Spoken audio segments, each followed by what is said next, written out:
Il a le arrondi, nous appelons ce son E fermé et E ouvert. Il son indique par des lettres E, E, E. Il se retrouve dans l'adjectif et le nom.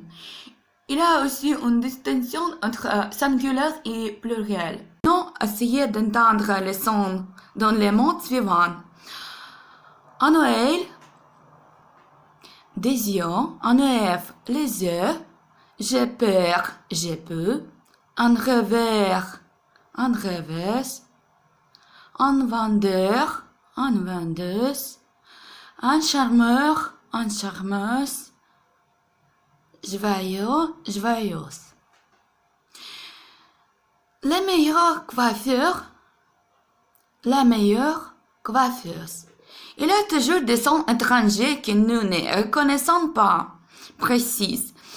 Un seul son change et les sons du mot changent. Par exemple, j'ai peur et j'ai peu.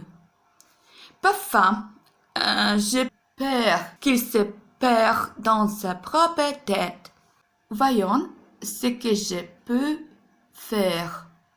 Je peux et je perds. L'exemple suivant. Aujourd'hui, nous sommes le jeudi. Ce que je dis tient de jeu. Je dis et j'ai dit. En deuxième phrase, je dois prendre une grosse décision et j'ai peur. Si vous n'avez pas dans le cerveau une représentation de son, cette pratique de la prononciation d'une langue étrangère sera moins efficace. Nous pouvons discriminer les sons de notre propre langue, mais pas ceux de la langue étrangère. Cet exercice t'aidera à te faire une distinction entre son étranger et reproduire les nouveaux mots. Écoutez le poème. Le chat et le soleil. Le chat ouvrit les yeux. Le soleil y entra. Le chat ferma les yeux. Et le soleil y resta. Voilà pourquoi le soir, quand le chat se réveille, j'aperçois dans le noir du morceau de soleil brillant.